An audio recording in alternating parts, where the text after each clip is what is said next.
All right, so perhaps you'll be encouraged by the name of the section, because what does it say we're going to be doing? Adding and subtracting, which is all one of our favorite things to do, because it's what we learned very first, right? We learned how to add and subtract things we already know. And specifically, we're going to add and subtract whole numbers. What are whole numbers? Somebody give me some of them. Start counting out. Start with 0, and then 1, 2, 3, 4. Okay, good. So whole numbers include the number 0. That's an important feature. And then otherwise, it's just your counting numbers that you start with. The first thing I want to talk about is the description of what a whole or what addition is. So A and B are disjoint finite sets. So Cherish, you were asking me a little bit about how you describe what we've been doing in class so far. And I told you that one of the things we're going to do is we're going to relate the idea of sets to whole numbers today. So if we have two disjoint finite sets, so disjoint means they are not connected, right, like boys and girls.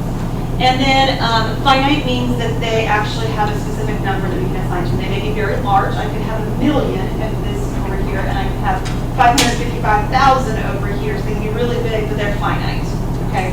So I don't have, in other words, 1, 2, 3, 4, dot, dot, dot.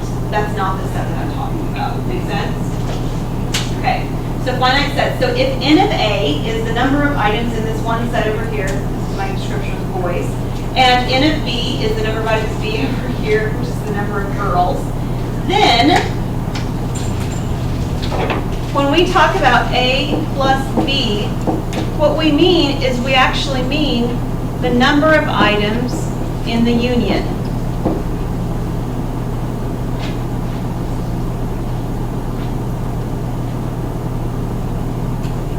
And then a little vocabulary for you. A and B are called add-ins.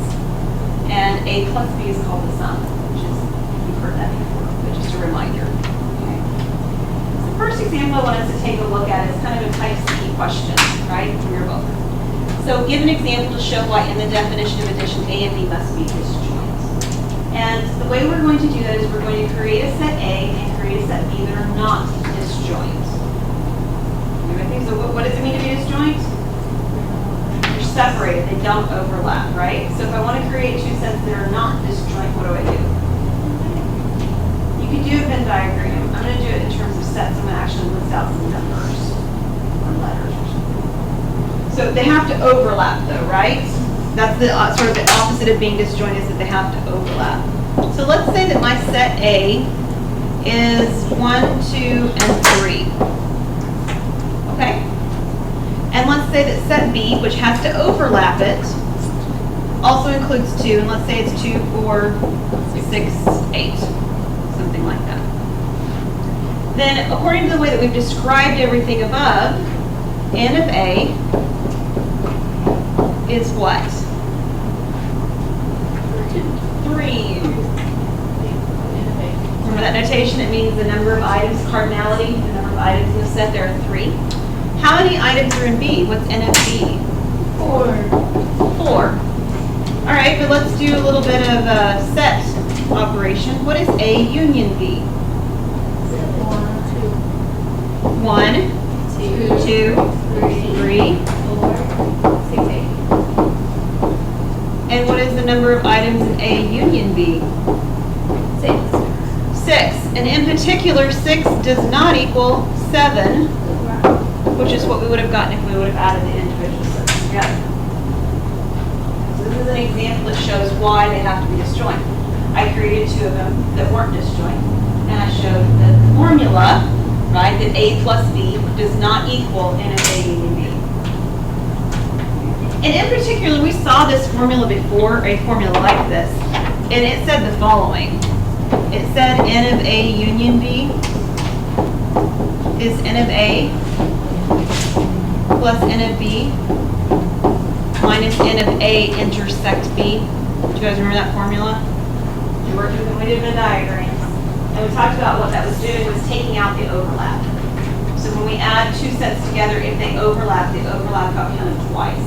And that's exactly what happens when we look at A union B. We would have had, if we listed them all out individually, 2 listed twice, right? Because then each of the sets A and B respectively. So when we count up A, we get 3 because we counted the number 2. and we count up B, we get 4 because we counted the number 2. And we end up getting 7 because we counted 2 twice. And that's related to this description right here. That's where that's coming from. So we've seen it sort of in that light, and this is an example of why we need the items to be disjoint in order to make this work. So let's take a look at some models for addition. There are 2 basic models for addition. The first is a set model, and the second is a number line or measurement model. And depending on what kind of a book you use, depending on kind of the words they use to describe it. The set model is used for things that are describing whole parts. For instance, crayons. I know we can break the crayons in half, but usually when I say that I've got a crayon, what we mean is I've got one. Even if it's one that's broken in half or one that I've got a little nub of, I've got one, right? I don't count how much of the crayon's left. I just count the crayon.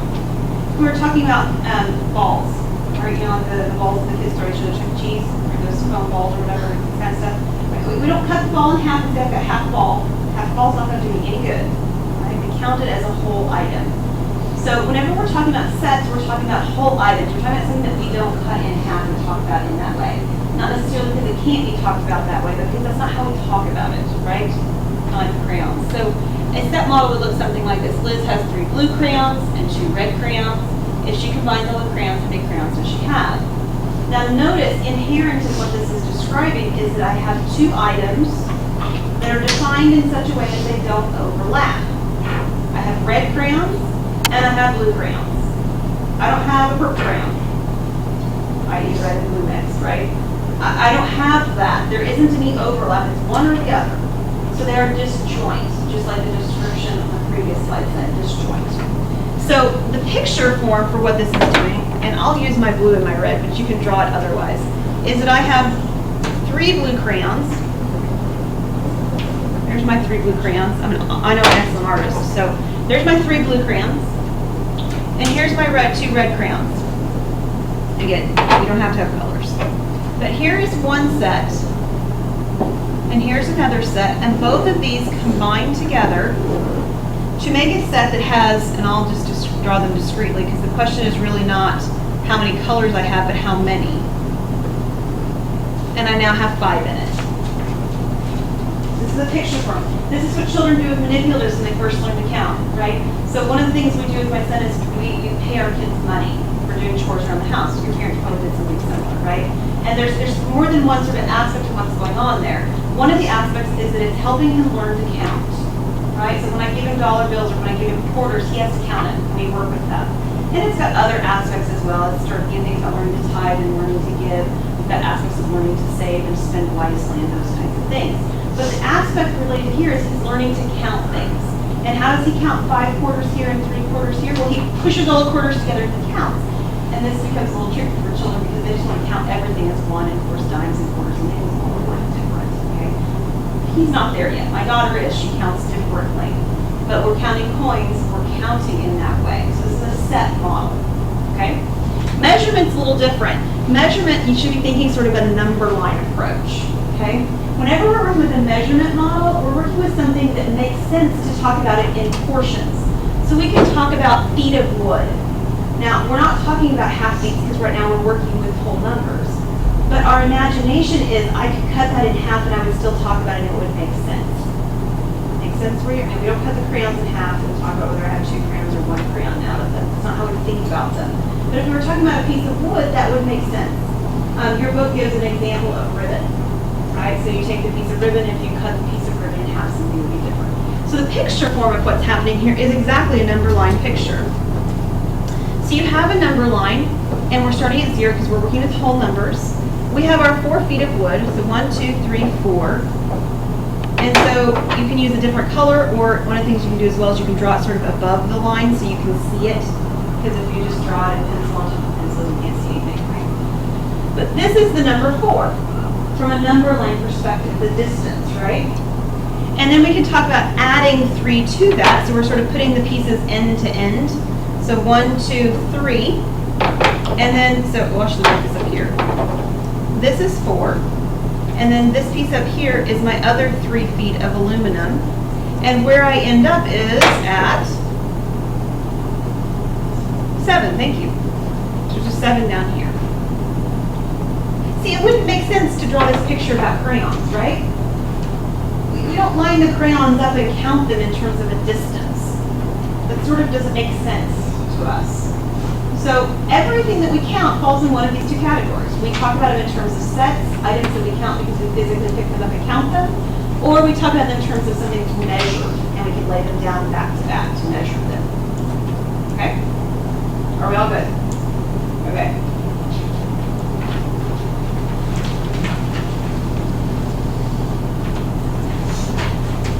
All right, definition of less than. So this definition of less than appeals back to your idea of addition.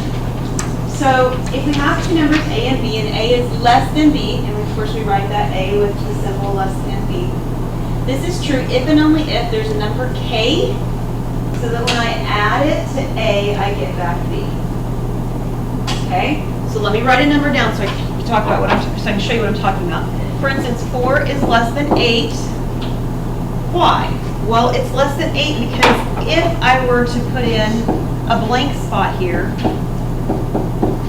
I can take a number and I can put it inside of here and I can add it to it to get 8. And that number would be 4 in this case, right? So that's what it means to be less than in terms of addition. Okay? We're going to do the same thing on example 2 that we kind of did for example 1. This is kind of a, are you trying to see this here? Yeah. 3 pages is about all it'll take. Are you trying to do all 5 in the end? Yeah, it won't work. All right, so less than. We're going to define and do the same kind of definition that's written here, but instead of defining it in terms of addition, right, A plus K equals B, we're going to define it in terms of subtraction. Okay, so first of all, when I define something, it's going to look just like a definition, so I'm going to have all the language in font. Okay, so that's where we're going to start. So it's going to say just like this one did. For any whole numbers, A and B, A is less than B, written A is less than symbol B, if and only if there exists a natural number K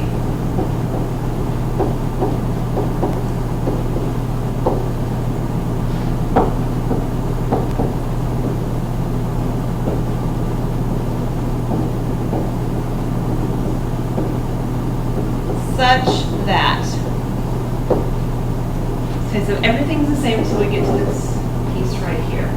And I need to make a statement that involves subtraction instead of addition. So what can I say?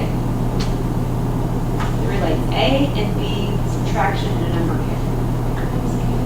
Yes. So it would be A equals, right? Mm-hmm. So we could say A equals B minus K. And this is equivalent, right? So if I had 6 is less than 9, right? Then it would be true that I could take 6 equals 9 and I could, sorry, not addition, do subtraction. And there is a number I can subtract in this blank that will make that statement true. That's a 9, pretend. And that number would be 3, okay? So that's an equivalent definition in terms of subtraction. It just means that one of them has a bit more that you can add to it, or one of them has a bit more you can take away to get the other one. Everybody good so far? All right. The next thing we're going to look at is properties. And of all the properties, the first property is the one that is most difficult for students to understand. So I'm going to write all the properties out, and then we're going to talk about each of them. Closure property. Closure says that if A and B are whole numbers, then A plus B is a whole number.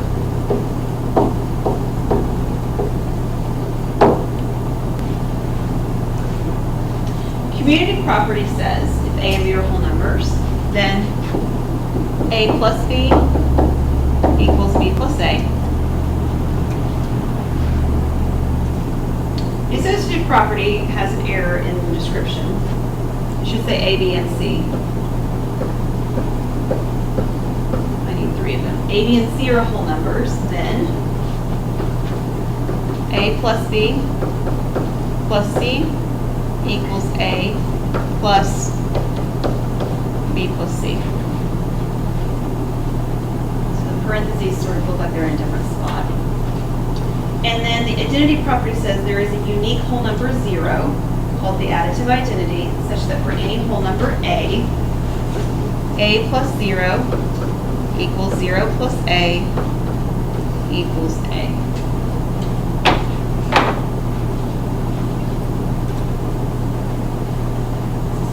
These are our 4 properties. We're going to start with the hard one, which is closure. Okay, so closure is the most difficult to identify if you're just sort of talking about something, on paper. What property is this? Okay. Here's the idea. Imagine all of the whole numbers floating around in the air. So we've got 500 in here. We've got 436. I've got 1,900,672. I don't think that worked, but you have the right idea. We've got all the whole numbers floating here. We've got the simple ones too. We've got 0 and 1 and 3 and 4 and all that. So they're all just floating around in the air. Okay? Got a picture? You see them up there, right? All of them there floating around. Okay. There's a door and it's closed right now. Okay. All the other numbers that are not whole numbers are outside the door. So what's outside the door? Give me an example. Pi is, 1/3 is, -3 is. Okay, everybody with me? Okay. So all the fractions, all the irrational numbers, square roots, they're out there too. Negatives, all of them outside the door. Okay? The idea of closure means that the door stays closed. So if I take this number and I take this number inside here and I add them together, I get another number that is inside this group. I don't have to go outside the door for that to work. Now, you might say, well, yeah, duh, right? Like, you didn't tell me anything I didn't know. But you have to understand that that is not a property that works for everything. Let me give you an example. Let's say, for instance, we were talking about fractions. And let's say I have the numbers 1/3 and 2/3. Those are fractions, right? And if my description is flat out fractions, and I take 1/3 and 2/3 and I add them together, I don't get anything that looks like my typical view of a fraction anymore, right? Think about multiplication. Let's use negative numbers. What happens when I multiply a -3 times a -7? It turns into positive. So this idea of negative numbers and multiplication doesn't have this closure issue to it. So this really is specific to whole numbers with addition. And there's other properties that have closure too. This is one property with one set that works, closure. Okay? All right, commutative property. Commutative property is the idea that I can add the numbers in either order and it works, right? And you guys got that, right? So 5 plus 3 is 6, 3 plus 5. Okay, so we have to be able to identify when that's happening and when we're using that. And that's actually something we use all the time, right? And I'm going to talk about different ways to add up and to do a basic addition here in a minute, and we'll talk about that being a very useful bit of information. Associative property. So I always remember that associative property has to do with who you're associated with, right? So in the description right here, A and B are associated on the left-hand side, but B and C are associated on the right-hand side. So with addition, again, this is very specific. With addition, where I put those parentheses doesn't matter. And we're going to see when we get to the very end of this lesson that that's not true in general about every operation with every group or with every set. And then the identity property says that there is a number I can add to something and not change it. And that's good there as well, right? I have 4 cookies and you give me 0 cookies, I still have 4 cookies. Okay. So that's the identity property. All right, so the first thing we're going to do is we're going to identify which property this is in each case. So I want you to go down the list and write one down for each of them. There's 4 of them there. That doesn't necessarily mean that I've got all 4 properties listed. Just identify which property it is. This will take about 60 seconds to write this down, and we're going to make sure everybody's on the same page.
that? That's the identity property. So just the fact that there's parentheses does not make it associative automatically, right? No. It has to do with the fact that this 0 doesn't change this value right here. It's still 6 plus 3. So this is the identity property. How about C? Which one? Nope, it isn't closure. Associative commutative, that we have said 3 before. So, and it isn't identity because there's no zeros in it. So, it is commutative. This is commutative. What commutes? 6 and 8. So everything else stayed the same, right? The plus 2's at the end, that stayed the same. The parentheses stayed around the same numbers. That's why it's not associative. Okay? Parentheses stayed around the same sets of numbers. But what changed is what's inside of the sets of numbers, right? Inside the parentheses. This one's 6 plus 8, and this one's 8 plus 6. So this is just another commutative example.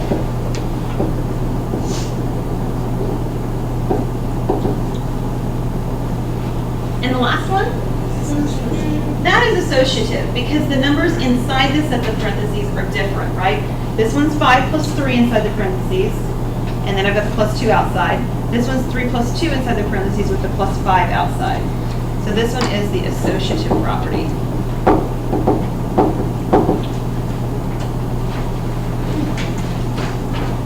Could you give an example of the closure one? So closure is really tough because the only thing that we could write down that would be an example would be something like this where I say 3 plus 2 equals 5.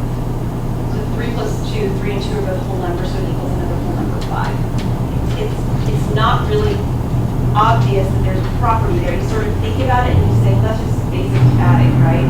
But the reason it works to equal a whole number 5 is because it is a closed set. So that's sort of the best description I can give you. What do I have next?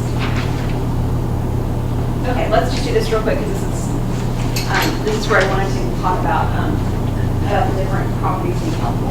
These are 4 basic properties that you will use when you teach math to young children. And I'm pretty sure that my daughter has used all of them so far too. So they're all, really good, strong in our public school systems right now. And you're probably using one form or another when you work with students. And for some students, one method or another will work better for them. And in some problems, one method or another works better for students too. So it's good to know that there's more than one option of how to describe this.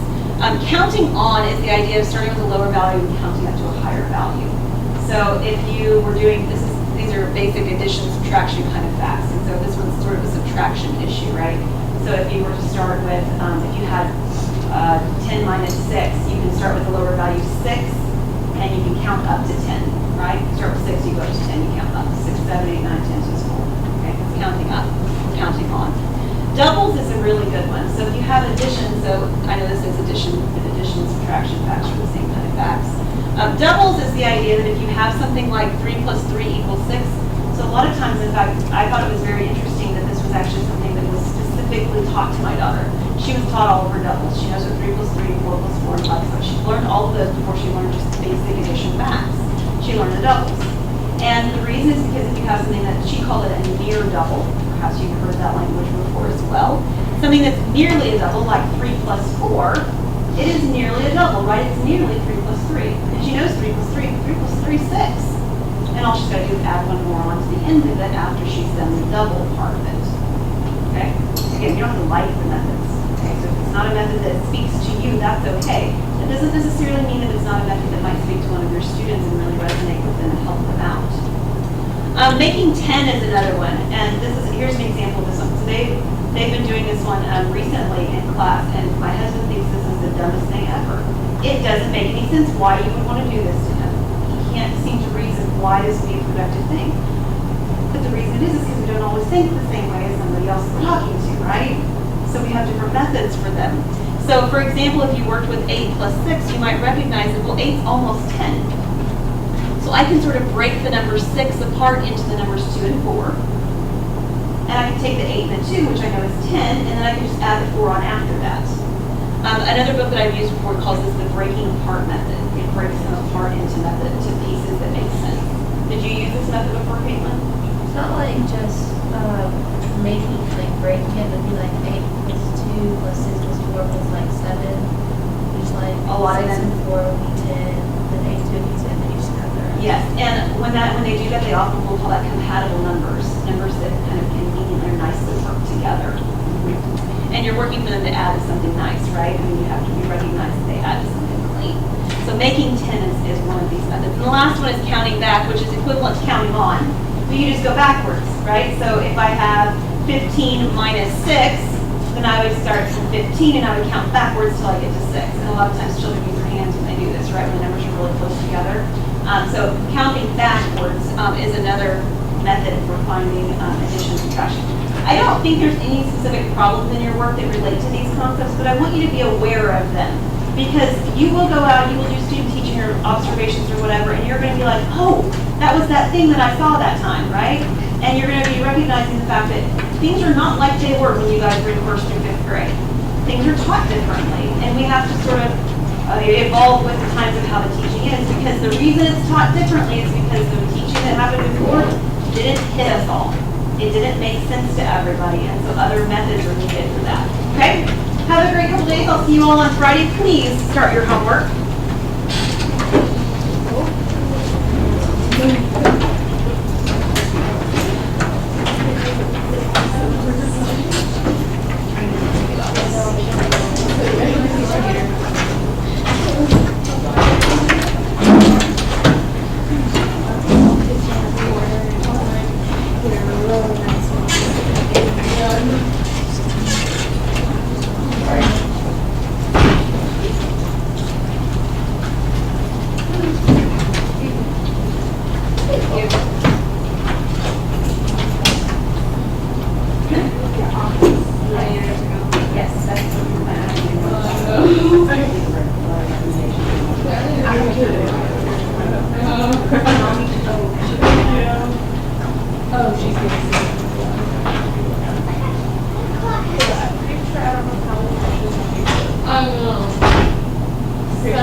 Did you take a picture of my error? No. Black error.